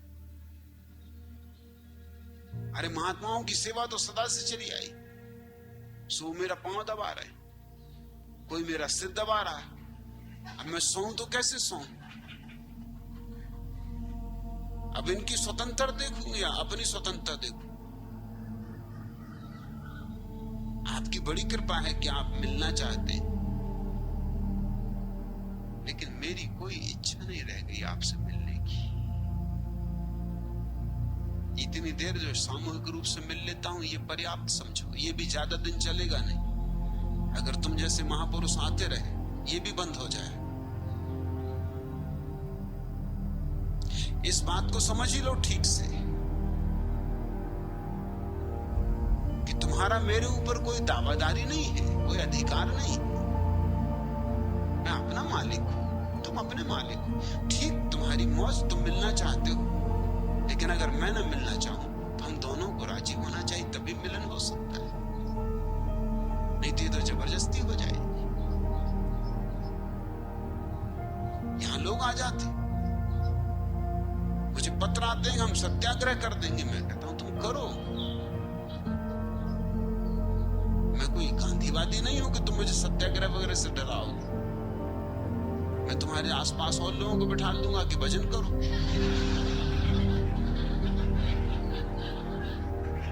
भैया सत्याग्रह कर रहे हैं, इनका भजन करो, तुम इनको साथ दो। एक लफंगे ने एक आदमी के घर के सामने जाके सत्याग्रह कर दिया, कहा कि मैं तुम्हारी लड़की से शादी करूंगा। मेरा प्रेम हो गया। वो बेचारे आदमी घबराए, भीड़ भाड़ लग गई, अखबार वालों को तो मजा आ गया और लोग प्रोत्साहन देने लगे उस लफंगे को कि बिल्कुल ठीक है, तो बिल्कुल गांधीवादी तरीका है, हिंसात्मक। वो कोई हमला नहीं कर रहा, कुछ नहीं, सिर्फ बिस्तर लगाए सामने बैठे। गांव भर में चर्चा और सभी की सहानुभूति कि बेचारा युवक अपनी जान दे रहा। अरे इसको कहते हैं प्रेम। कलयुग में भी प्रेमी है जो अपना जान देने को तैयार। आप परेशान था, बहुत परेशान था। उसने किसी पुराने गांधीवादी से पूछा कि भैया क्या करें, तुमको सहायता दो। उसने कहा तुम एक काम करो, वो जो बूढ़ी वैश्या है गांव की, उसको ले आओ, उसको इसके बगल में बिस्तर लगवा दो। ये पूछे क्यों, तो उससे कहना कि बुढ़िया कहेगी कि मैं तुझसे विवाह करूंगी, मेरे तेरे से प्रेम हो गया, नहीं तो सत्याग्रह करूंगी, यहीं मर जाऊंगी। उस बुढ़िया को ले आए, वो 10 रुपए दे के। उस बुढ़िया को देख के युवक बहुत हैरान हुआ, तुम यहाँ किस लिए आई? हट यहाँ से। उसने कहा कैसे हटूं? अरे तुम मेरे प्राण प्यारे, तुम्हारे बिना मैं मर जाऊंगी, तुम ही मेरे कृष्ण कन्हैया। वो बोला क्या बक रही, होश में आ, तू 80 साल की, साल का क्या सवाल? प्रेम कोई साल मानता? प्रेम तो किसी का किसी से हो जाए, मेरा तो हो गया तेरे से। अब प्रेम कोई करता थोड़ी, हो जाता है। वो तो उसने बिस्तर फैलाने लगी। मैंने कहा तू क्या विचार है तेरे? सत्याग्रह करूंगी, मर जाऊंगी यहीं, मगर तुम्ही से विवाह रचाऊंगी। आधी रात वो को अपना बिस्तर गोल करके भाग गया। उसने सोचा ये झंझट का मामला है, लड़की तो गई ही गई और ये बुढ़िया पीछे न लग जाए।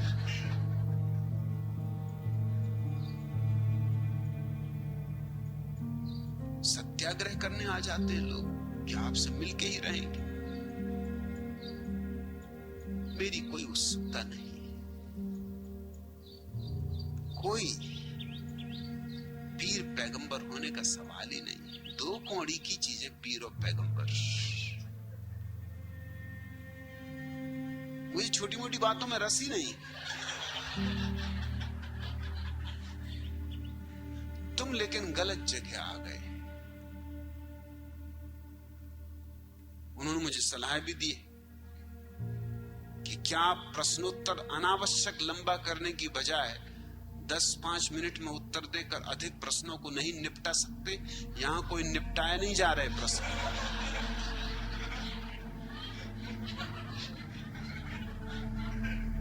निपटाना हो तो 5 मिनट में सभी निपटा दूं, एक दिन में सब निपटा दूं। निपटाने का क्या सवाल? ये मेरी मौज है, ये मेरा मजा है, मेरा आनंद। जितनी देर मुझे मौज होती है उतनी देर किसी प्रश्न को लेता हूं। तुम मुझे सलाह मत दो। मैंने अपने जीवन में किसी की सलाह नहीं मानी।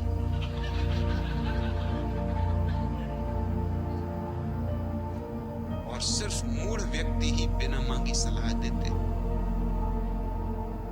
जिनमें थोड़ी भी समझ होती है बिना मांगी सलाह नहीं देते।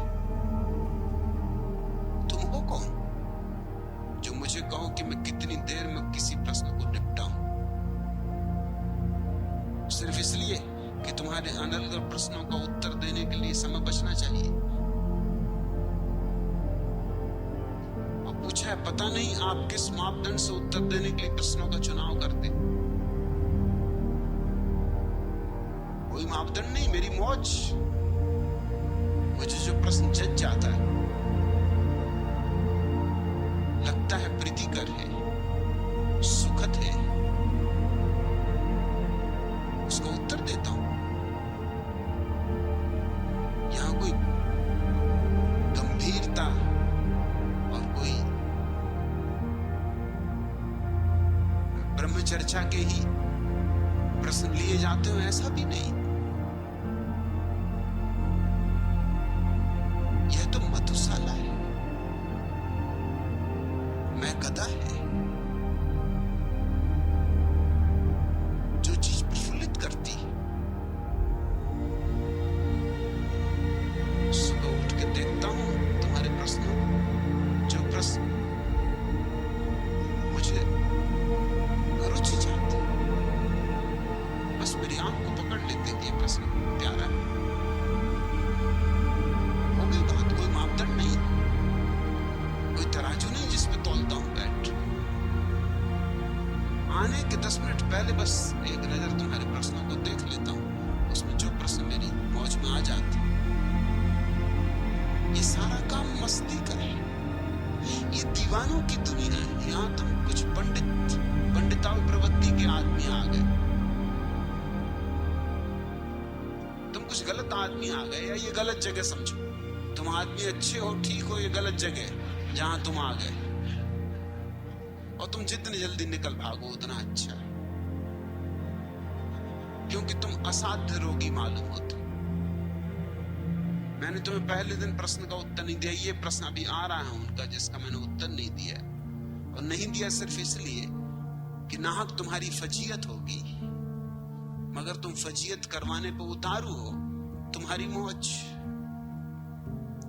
पूछा है, यदि आप कल इस प्रश्न का जवाब दे देंगे तो मैं अपना पुनः आना सफल समझूंगा।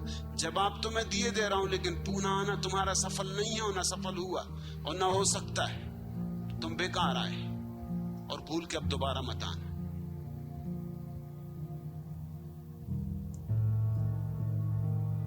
यह प्रश्न ही पुनः लाने का विशेष हेतु था। अब उनका प्रश्न सुनिए।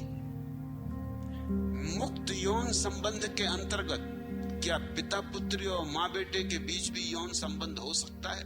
यदि नहीं तो क्यों नहीं?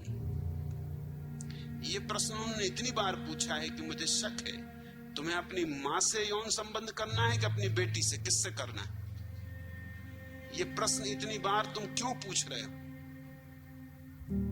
और यही प्रश्न हेतु है उन्हें पुनः लाने का। तो जरूर ये मामला निजी होना चाहिए, व्यक्तिगत होना चाहिए। किससे तुम्हें यौन संबंध करना है, मां से कि अपनी बेटी से? सीधी सीधी बात क्यों नहीं पूछते? फिर इसको इतना तात्विक रंग देने की क्यों कोशिश करते हो? कम से कम ईमानदार अपने प्रश्न में होना चाहिए। मां बेटे का संबंध या बेटे मां का संबंध अवैज्ञानिक। उससे जो बच्चे पैदा होंगे वो अपंग होंगे, लंगड़े होंगे, लूले होंगे, बुद्धिहीन होंगे। इसका कोई धर्म से संबंध नहीं है।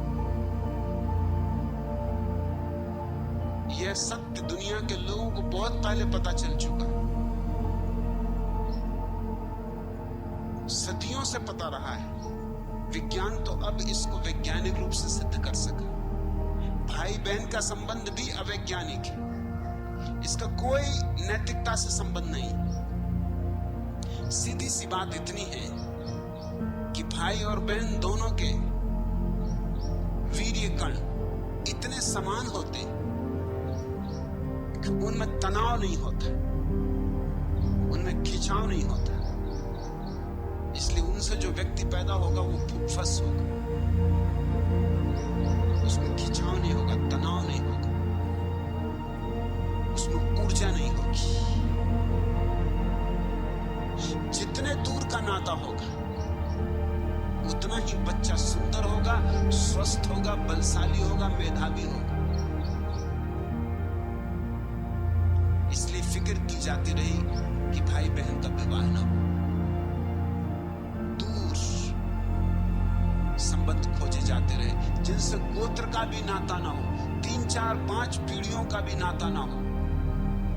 क्योंकि जितने दूर का नाता हो उतना ही बच्चे के भीतर मां और पिता के जो वीर्याणु और अंडे का मिलन होगा उसमें दूरी होगी। दूरी होगी तो उस दूरी के कारण ही व्यक्तित्व में गरिमा होती। जैसे बिजली पैदा करनी हो तो ऋण और धन, इन दो ध्रुवों के बीच ही बिजली पैदा होती। तुम एक ही तरह के ध्रुव धन और धन, ऋण और ऋण, इनके साथ बिजली पैदा करना चाहो, बिजली पैदा नहीं होगी। बिजली पैदा करने के लिए ऋण और धन की दूरी चाहिए। व्यक्तित्व में उतनी ही बिजली होती, उतनी ही विद्युत होती जितना वो दूर का हो। इसलिए मैं इस पक्ष में हूं कि भारतीय को भारतीय से विवाह नहीं करना चाहिए। जापानी से करे, चीनी से करे, तिब्बती से करे, ईरानी से करे, जर्मन से करे, भारतीय से ना करे। क्योंकि जब दूर ही करना है तो जितना दूर हो उतना अच्छा। और ये अब तो वैज्ञानिक रूप से सिद्ध हो चुकी बात। पशु पक्षियों के लिए हम प्रयोग भी कर रहे हैं, लेकिन आदमी हमेशा पिछड़ा हुआ होता है क्योंकि उसकी जकड़ रूढ़िगत होती। अगर हमको अच्छी गाय की नस्ल पैदा करनी है तो हम बाहर से वीर अणु बुलाते हैं। अंग्रेज सांड का वीर अणु बुलाते भारतीय गाय के लिए। वो कभी नहीं सोचते कि गौ माता के साथ क्या कर रहे हो तुम।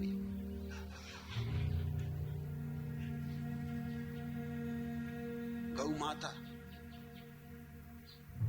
और अंग्रेज पिता, शर्म नहीं आती, लाज संकोच नहीं, मगर उतने ही स्वस्थ बच्चे पैदा होंगे, उतनी ही अच्छी नस्ल होगी। इसलिए पशुओं की नस्लें सुधरती जा रही, खासकर पश्चिम में तो पशुओं की नस्लें बहुत सुधर गई। कल्पनातीत 60-60 लीटर दूध देने वाली गायें कभी दुनिया में नहीं थी। और उसका कुल कारण यह है कि दूर दूर के वीर्याणुओं को मिलाते जाओ। हर बार आने वाले बच्चे और भी ज्यादा स्वस्थ होते जाते। कुत्तों की नस्लों में इतनी क्रांति हो गई कि जैसे कुत्ते कभी भी नहीं थे दुनिया में। रूस में फलों में क्रांति हो गई क्योंकि फलों के साथ भी वो वही प्रयोग कर रहे हैं। आज रूस के पास जैसे फल हैं दुनिया में किसी के पास नहीं।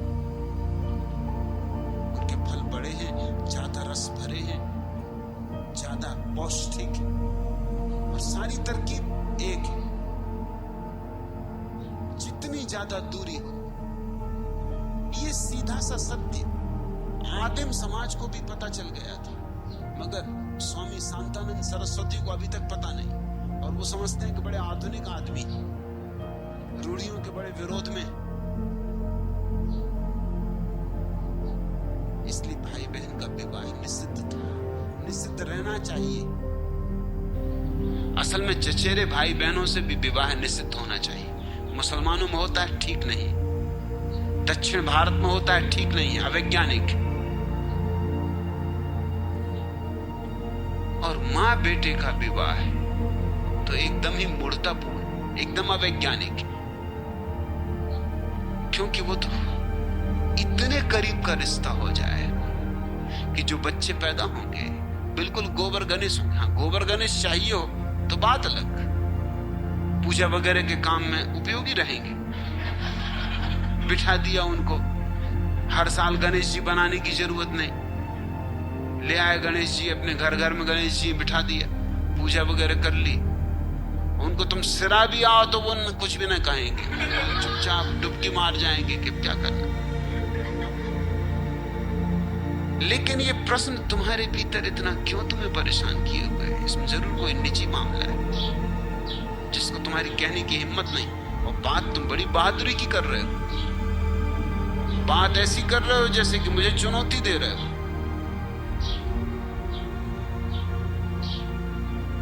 इसी प्रश्न को पूछने तुम पुनः आए। बड़े शुद्ध धार्मिक आदमी मालूम पड़ते, ऋषि महर्षियों में तुम्हारी गिनती होनी चाहिए।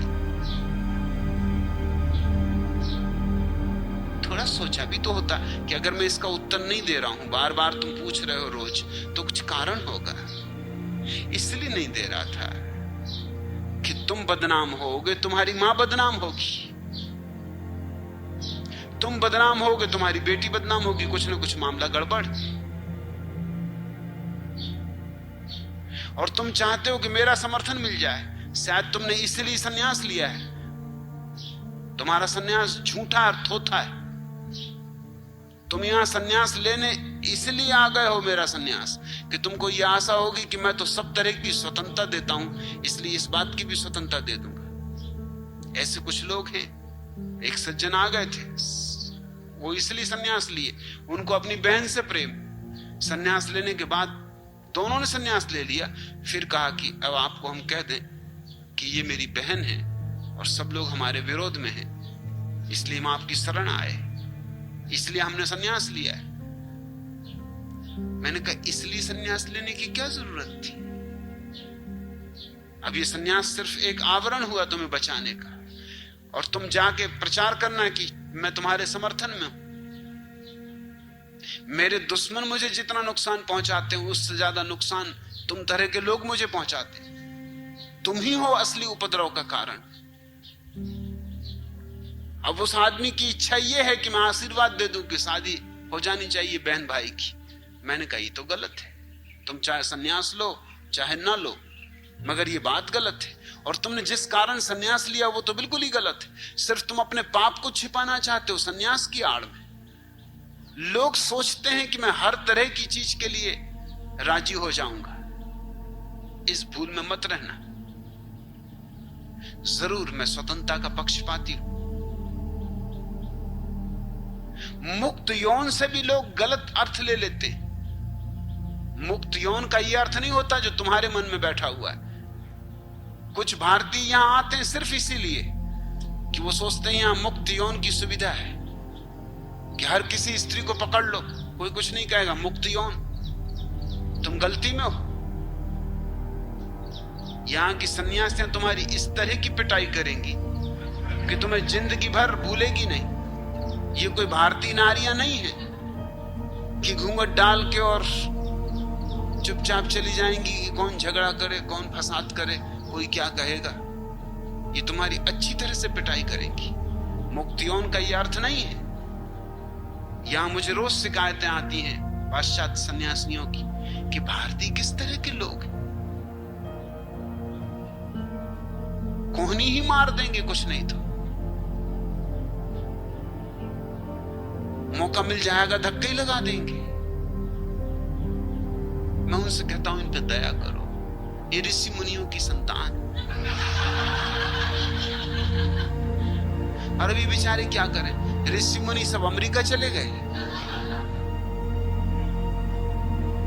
महर्षि महेश योगी अमेरिका, मुनि चित्रभानु अमेरिका, योगी भजन अमेरिका, सब ऋषि मुनि तो अमेरिका चले गए, संतान यहां छोड़ गए, उल्लू मर गए, औलाद छोड़ गए। और ये ऋषि मुनि क्यों अमेरिका चले गए? ये भी क्या करें बेचारे, यहां बैठे बहुत दिन तक देखते रहेंगे, आए मेनका, आए उर्वशी, कोई आते ही नहीं। कुछ मालूम होता है इंद्र ने नियम ही बदल दिए,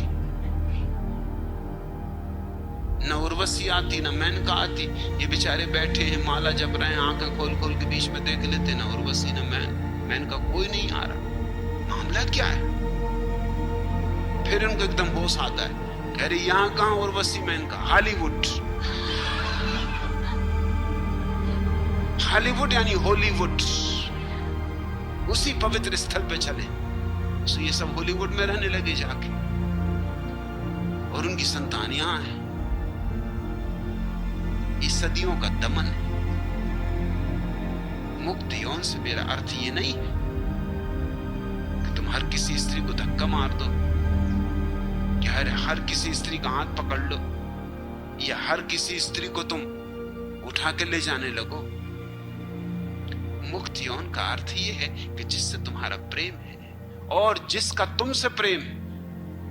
ये बात एक तरफा नहीं है, जिसका तुमसे प्रेम है, जिससे तुम्हारा प्रेम है, ये प्रेम ही निर्णायक होना चाहिए, और बाकी गौण बातें हैं। ये प्रेम ही तुम्हारे मिलन का कारण बनना चाहिए, बाकी और बातें थोथी। मगर प्रेम वगैरह का तो सवाल ही नहीं।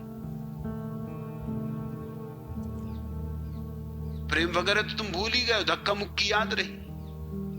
और धक्का मुक्की भी कुछ खास नहीं करके जानते, नहीं तो घूसेबाजी सीखो, मुक्केबाजी सीखो, मोहम्मद अली से लड़ो।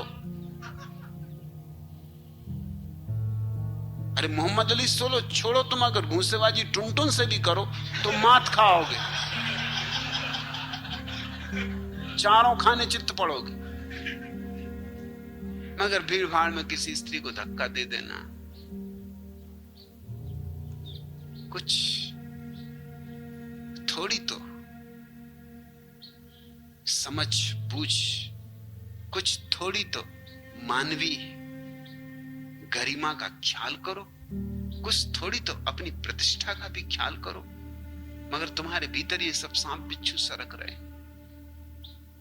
अब तुम कहते हो कि इसी प्रश्न का जवाब लेने में पुणे आया हूं, अगर जवाब मिला तो समझूंगा कि सफल हो गए। जवाब तो मैंने दे दिया, मगर तुम ये मत समझना कि तुम सफल हो गए, क्योंकि जवाब मैंने ऐसा दिया कि अब तुम और मुश्किल में पड़ोगे।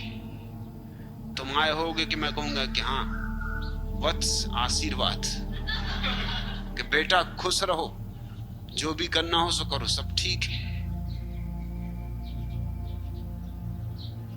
इस तरह की मूर्खतापूर्ण बातों को मेरा कोई समर्थन नहीं। मां बेटे के संबंध की बात ही नहीं उठती। ये भी तुम्हारे रुग्ण और दमित वासनाओं के कारण ये उपद्रव खड़े हो जाते। नहीं तो कौन मां बेटे को प्रेम करने की सूझेगी? किस बेटे और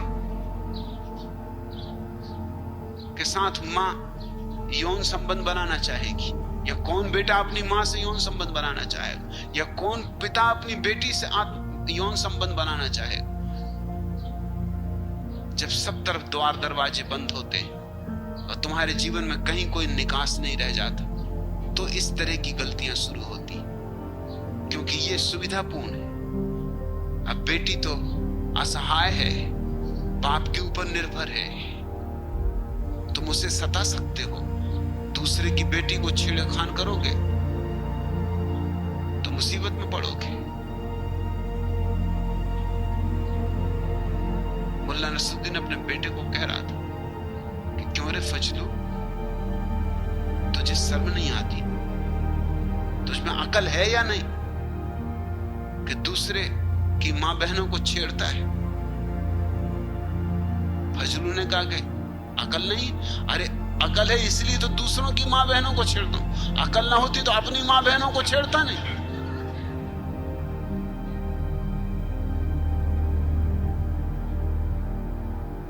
बिल्कुल बुद्धिहीनता की बात तो पूछ रहे हो। कारण ना तो धार्मिक है मेरा विरोध का, ना परंपरागत है, ना संस्कारगत है, सिर्फ वैज्ञानिक है। अगर तुम उत्सुक हो तो संतति शास्त्र के विज्ञान को समझने की कोशिश करो। शास्त्र उपलब्ध है, विज्ञान ने बड़ी खोजें कर ली। विज्ञान का सीधा सा सिद्धांत है, स्त्री और पुरुष के जीवाणु जितने दूर के हो उतने ही बच्चे के लिए हितकर, उतना ही बच्चा स्वस्थ होगा, सुंदर होगा, दीर्घजीवी होगा, प्रतिभाशाली होगा। और जितने करीब के होंगे उतना ही लचर पचर होगा, दीनहीन होगा। भारत की दीनहीनता में यह भी एक कारण है। भारत के लोचपोच आदमियों में यह भी एक कारण, क्योंकि जैन सिर्फ जैनों के साथ ही विवाह करेंगे। अब जैनों की कुल संख्या 30 लाख। महावीर को मरे 2500 साल हो गए। अगर महावीर ने 30 जोड़ों को भी सन्यास दिया होता या श्रावक बनाया होता, सारा संबंध जैनों से ही होगा। और जैनों का भी पूरा जैनों से नहीं, श्वेतांबर का श्वेतांबर से, और दिगंबर का दिगंबर से, और श्वेतांबर का भी सब श्वेतांबरों से नहीं, तेरापंथी का तेरापंथी से, और स्थानकवासी का स्थानकवासी से, और छोटे छोटे टुकड़े, संख्या हजारों में रह जाती। और उन्हीं के भीतर गोल गोल घूमते रहते हैं लोग। छोटे छोटे तालाब हैं और उन्हीं के भीतर लोग बच्चे पैदा करते रहते हैं। इससे कचरा पैदा हो रहा है। सारी दुनिया में सबसे ज्यादा कचरा इस देश में पैदा होता है। और फिर तुम रोते हो कि अब कचरे का क्या करें? नहीं करेंगे। और वो भी सभी ब्राह्मणों से नहीं, कानकुब्ज ब्राह्मण कानकुब्ज से करेंगे। और देशस्थ देशस्थ और कोकणस्थ कोकणस्थ और स्वस्थ ब्राह्मण तो मिलते ही कहां।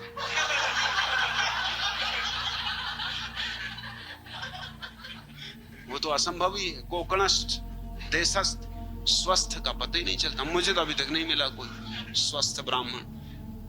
और असल में स्वस्थ हो उसी को ब्राह्मण कहना चाहिए। स्वयं में स्थित हो वही ब्राह्मण। चमार चमार से करेंगे, फिर हो जाएंगे बाबू जगजी राम पैदा और सपीटो।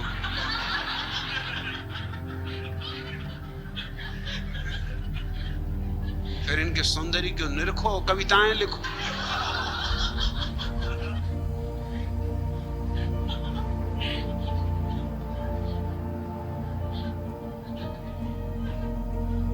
ये जो भारत की दुर्गति है उसमें एक बुनियादी कारण ये भी है कि यहाँ सब जातियां अपने अपने घेरे में जी रही। वहीं बच्चे पैदा करना, कचड़ बचड़ वहीं होती रहेगी। थोड़ा बहुत बचाव करेंगे, मगर कितना बचाव करोगे? जिससे भी शादी करोगे 2, 4, 5 पीढ़ी पहले उससे तुम्हारे भाई बहन का संबंध रहा हो। 2, 4, 5 पीढ़ी ज्यादा बचा सकते हो, इससे ज्यादा नहीं बचा सकते। जितना छोटा समाज होगा उतना बचाना मुश्किल होता चला जाएगा। मुक्त हो, ब्राह्मण को विवाह करने दो, जैन से जैन को विवाह करने दो, हरिजन से हरिजन को विवाह करने दो, मुसलमान से मुसलमान को विवाह करने दो, ईसाई से। तोड़ो ये सारी सीमाएं। और तुम तो सीमाएं तोड़ने की बात, तुम तो और ही सुगम रास्ता बता रहे हो।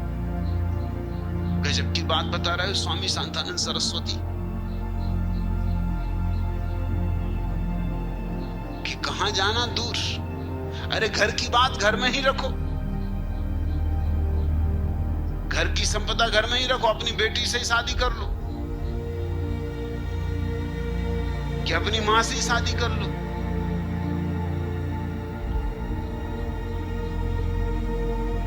इस मूर्खतापूर्ण प्रश्न को पूछने तुम पुनः आए हो, और इसका उत्तर तुम्हें नहीं मिल रहा है तो तुम बड़े बेचैन हुए जा रहे हो। अब दे दिया मैंने उत्तर, अब हो गए तुम सफल, हुआ तुम्हारा जीवन कृतार्थ। अब जाओ भैया।